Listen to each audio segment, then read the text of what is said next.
akan pernah menikahi. Dengan pengisi suara sen-sen, selamat mendengarkan. Fiona berjalan dengan angkuhnya melewati para karyawan, bahkan sekretaris Alden yang berada di depan ruangan. Wanita itu menerobos begitu saja memasuki ruangan Alden. Dia tersenyum sangat manis pada Alden yang menatapnya tajam setelah membuka pintu ruangan. Tapi Fiona tidak peduli akan hal itu. Yang dia inginkan hanya memiliki Alden menjadi kekasihnya.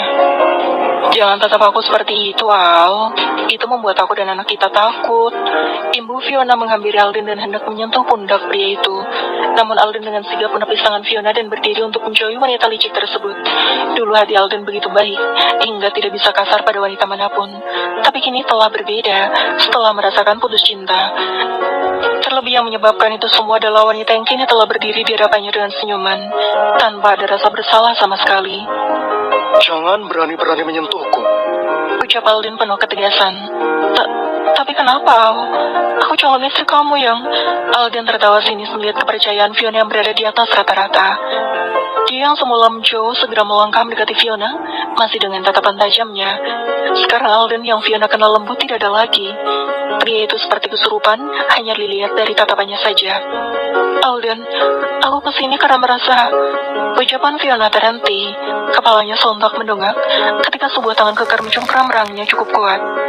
Sampai kapanpun, kau tidak akan menjadi istriku, karena yang bisa memilikiku hanya Akila saja. Kau hamilan aku bukan berarti kau bisa masuk dalam kehidupanku. Lirik Alden yang terdengar sangat menyeramkan di telinga Fiona. Al, sakit. Bukannya mengendurkan cengkraman, Alden malah semakin kuat menekan rahang Fiona. Perilaku itu keluar begitu saja melihat Fiona muncul dengan senyuman, padahal telah menghancurkan hubungannya dengan Akila. Aku akan tanggung jawab, tapi tidak dengan menikah. Apa Akila tahu kamu kejam seperti ini padaku? Dia akan... Fiona mulai terbatuk saat cengkraman Alden terlepas setelah dia menyebutkan nama Akila. Sungguh, Alden benar-benar telah berubah. Keluar dari ruangan aku sekarang juga, Fiona.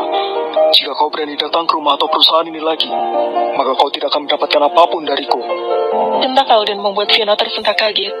Niat hati wanita itu datang untuk mengambil perhatian Alden juga mendekatkan diri. Malah dia mendapat kekerasan di luar bayangannya. Fiona mengira setelah berhasil memisahkan Akila dan Alden, dia dengan mudah bisa masuk ke kehidupan pria itu.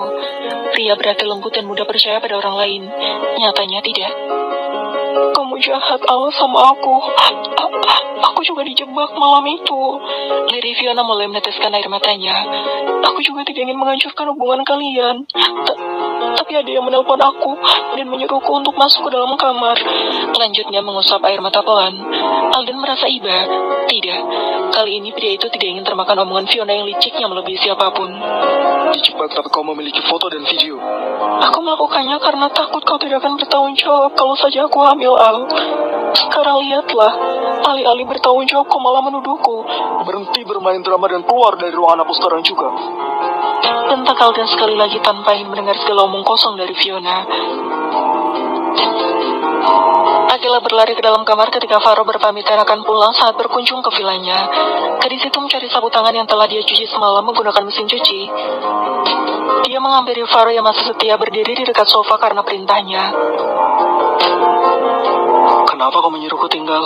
Kau ingin memberikan sesuatu? Tanya Faro. Akila menganggukkan kepalanya, tidak lupa menyerahkan sapu tangan pada Faro. Sapu tangan Kak Faro? Ujarnya. Faro tertawa tanpa ingin mengambil sapu tangan tersebut. Perjanjian kita besok, dan aku paling tidak suka ingkar janji. Faro mengacak-acak rambut Akila gemes. Mengembalikan sapu tangan hanya modus Faro saja. Pria itu sebenarnya ingin lebih dekat dengan Akila, yang dia kenal saat anti meminjam barang pada siapapun. Yang ada gadis itulah yang meminjamkan. Hari Sabtu di tempat yang sama dan jam yang sama pula.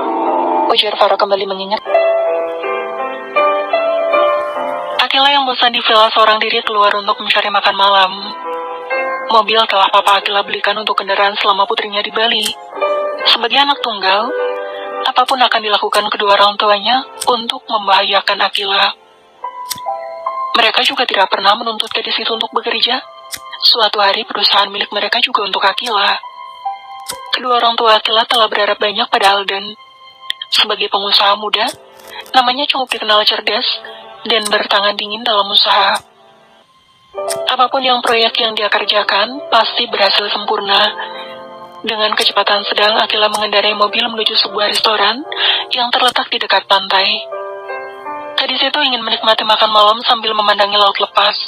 Sampai di salah satu restoran dengan pemandangan yang langsung menghadap tepi pantai, hanya dibatasi kaca, Akila duduk. Telah 1 minggu lebih dia berada di kota ini. Dan entah untuk berapa lama, Akila mulai terbiasa dengan suasana di sini. Apalagi dia tidak sendiri. Ada Faro yang selalu ada menemani hari-harinya. Akila yang hanya anak sematawayang. Begitu mudahnya dekat dengan siapapun sebagai teman dekatnya. Faro, pria yang usianya terpaut cukup jauh darinya itu, sudah gadis itu anggap sebagai saudara laki-lakinya. Namun Akila tidak tahu jika Faro memiliki perasaan yang berbeda. Pria itu menganggap lebih dari sekedar teman biasa.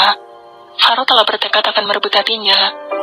Pelayan restoran datang memberikan buku menu. Pilihan Akila jatuh pada nasi jinggo khas Bali. Siapa yang nggak tahu kuliner khas Bali satu ini? Nasi jinggo atau nasi jinggo merupakan makanan yang jika dilihat sekilas mirip dengan nasi kucing dari Jogja, karena memiliki porsi yang sedikit dan dibungkus menggunakan daun pisang. Nasi jinggo sendiri biasa disajikan dengan lauk pauk berupa ayam suwir, sambal goreng tempe, serundeng, dan beberapa menu lainnya yang membuat semakin nikmat. 15 menit berlalu begitu cepat karena Akila begitu menikmati pemandangan dengan ombak yang berlarian ke tepi. Akila tampak bahagia. Mungkin gadis itu mulai bisa menerima kenyataan. Nasi jinggo pesanan Akila datang dibawakan pelayan restoran. Pelayan itu langsung menyajikan di atas meja. "Maaf mbak, ini ada pesan dari manajer kami," ucap pelayan itu. Akila mengerutkan dahinya. Kenapa manajer mereka mengirimkan pesan untuknya? Pesan dari manajer? Kenapa dia mengirim pesan buatku? Tanya Akila. Saya nggak tahu mbak, saya hanya diperintahkan untuk memberikan pada mbak. Ucap pelayan itu lagi. Terima kasih, ucap Akila akhirnya. Akila sadar jika pelayan itu mengikuti perintah atasannya. Namun siapa orang itu? Kenapa memberikan surat pada Akila? Gadis itu membuka kartu yang berisikan ucapan dari manajer restoran ini. Rasa penasarannya begitu besar. Makanan akan terasa lezat apabila dinikmati bersama orang-orang terdekat dan tersayang. Dan hari ini makananku pasti akan terasa paling lezat, karena aku dikelilingi orang-orang yang aku cinta. Termasuk kamu. Selamat menikmati makanan dengan bumbu kasih sayang. Aku masak menu kesukaan kamu dan siap untuk dihidangkan. Untukmu, wanita paling cantik di restoran ini. Selamat makan malam. Akila makin penasaran setelah membaca pesan itu.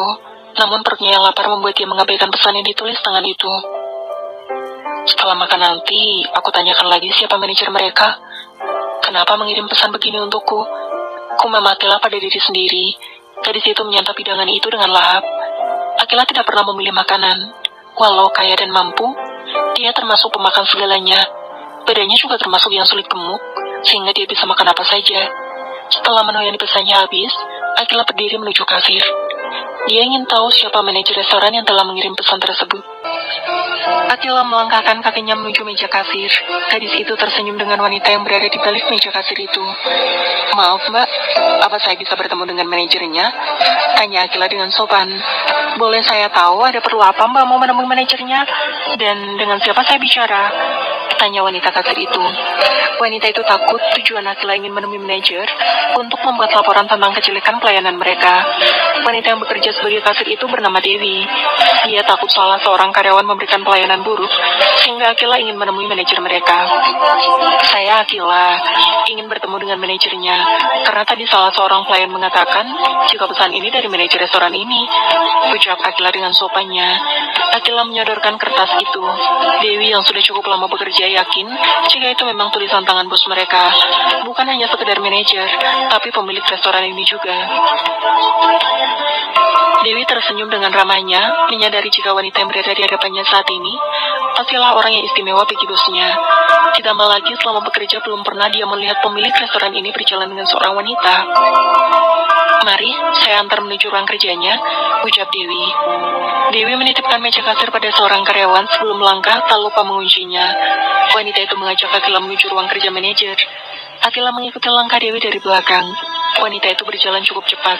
Mungkin karena dia takut meninggalkan meja kasir terlalu lama. Sampai di salah satu ruangan, Dewi mengetuknya.